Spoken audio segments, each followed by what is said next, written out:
Hundreds of people have already snagged their tickets for the show, and at last check, the cheapest prices were just under $90, so not too bad. You can buy yours at fortworth.com. Home base is Dickies Arena, and it starts on January the 13th. I'm telling you, the Fort Worth Stock Show and Rodeo, if you haven't been, you need to go at least one time. Check it out, see what it's like. Yeah, and inevitably one of those days while the rodeo's going on, it's always like cold and rainy, maybe a little, maybe even a little wintry as well. Yeah, that's way ahead. Yeah. Which seems just so foreign.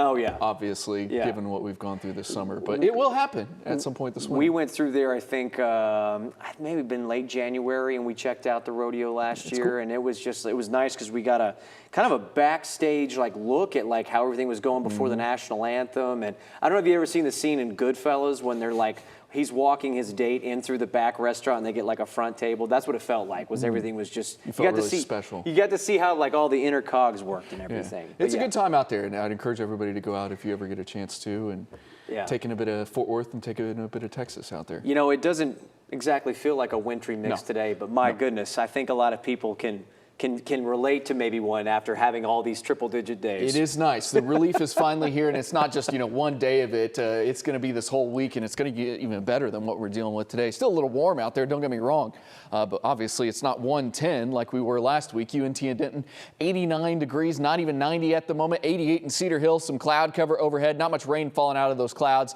out of North Texas today, although we did have some rain across western North Texas earlier this morning. Here's the front headed our way. Look at Amarillo. Fall has arrived in Amarillo, where it's 64 degrees right now. Compare that to 88 in Lubbock, 90s across most of the rest of Texas. It's still 101 in Big Bend and 102 in Laredo this afternoon. But once again, these temperatures across the state way better than what we were dealing with last week as well. Now, I'm not saying we're going to have highs in the 60s, although that would be nice, but we do have much cooler weather headed our way the next few days behind that front. Quiet at the moment, but that will change as we head into the late night hours. As that front gets closer to us, I expect another round of showers and storms across the area, especially across western North Texas, but some of that will sneak into DFW later on tonight. Right now, it's just a little shower activity north at Gainesville along the Red River, a little shower kind of between Tyler and Canton. That's it in North Texas right now, so I do expect most of the area to stay dry as we head through the next several hours. It's later on tonight where we'll up the rain coverage again. So there's 6 o'clock, not much going on. Between 6 and 10, really not a lot happening in North Texas. We do see some storms start to kind of fill in across western areas along that front. Some of that will make its way into DFW midnight-ish, give or take. A little shower and storm activity out there in and around DFW. Pushes to the south, 3 a.m. and then by 7 a.m. tomorrow morning, the morning commute actually looking pretty dry. Could there be some lingering rain here or there? Sure. But as of now, not looking to be a washout of a commute by any means tomorrow morning. And then in your coverages overnight tonight, 60 to 90% to the west, 40 to 60% for DFW, and lesser coverage for eastern areas tonight. And there could be a few strong to severe storms across far western areas, but any storms that happen in DFW tonight, do not expect them to be severe. And then during today, tomorrow, actually looks fairly dry. I mean, could there be some spotty to scattered rain here or there? Cloudy day tomorrow.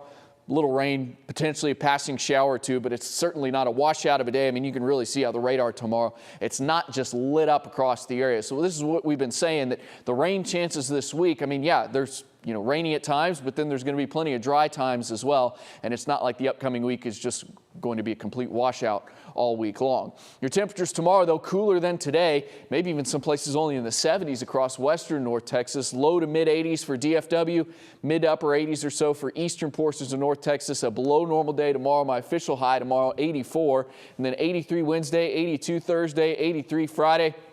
Warming up a little bit this weekend, but one of the coolest weekends we've had in quite some time. In fact, I just went back and looked. The last time we had a high in the 80s was back on July 16th, and that was when we hit 88 degrees. So 84, obviously, on Tuesday will be the coolest day that we've had in quite some time, and the first time we've been in the 80s in almost 2 months here in North Texas. So we'll gladly take that. And you can see those temperatures are below normal for this time of the year, which has been a while since we've been able to say that. So some showers and storms tonight, but it won't rain all night long or anything like that. 70 for the low, and then tomorrow 84 for the high. A cloudy day, a cooler day, a north breeze behind that front at about 5:15 with some scattered showers. I do up the coverage a little bit on Wednesday to 50%.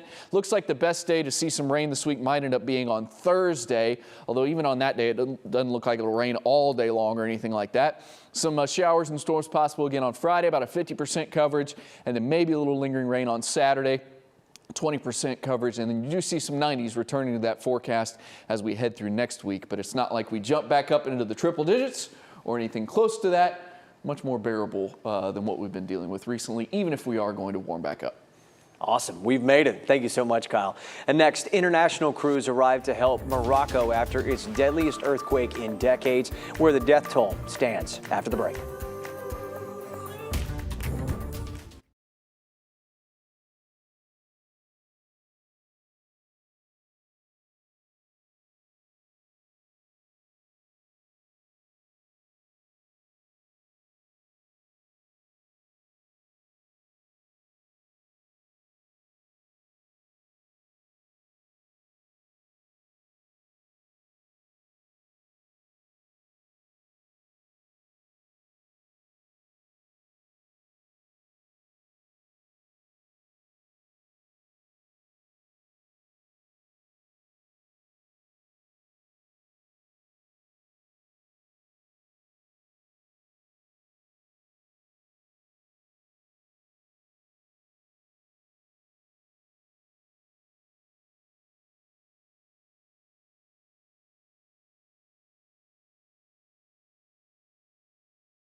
All right, welcome back with the latest on the biggest earthquake to hit Morocco in more than a century. The 6.8 magnitude quake struck the city of Marrakesh Friday.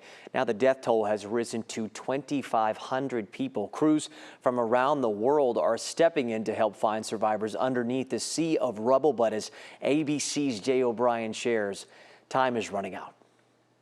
Search and rescue crews working through the darkness in Morocco after a devastating 6.8 magnitude earthquake, which according to the U.S. Geological Survey is the strongest to hit that country in more than a century. Video capturing the moment the massive quake struck. I'm really scared. Powerful aftershocks continuing through the weekend. The death toll rising Monday, with several thousand people dead and about as many believed to be injured, according to state-run television. Remote communities in the high Atlas Mountains taking the brunt of the damage. Rescuers now using helicopters to reach those areas. Bulldozers clearing paths as other teams traverse treacherous mountain roads, searching for survivors. This man telling ABC's Tom Sufi Burridge. It was like a very bad dream I like to wake up from. Morocco's prime minister saying people whose homes were damaged will be compensated when rebuilding begins. Meantime, tourists in the city of Marrakesh stranded at the airport. And yeah, just everybody going outside, and it was really, really scary. We were like shaking for hours.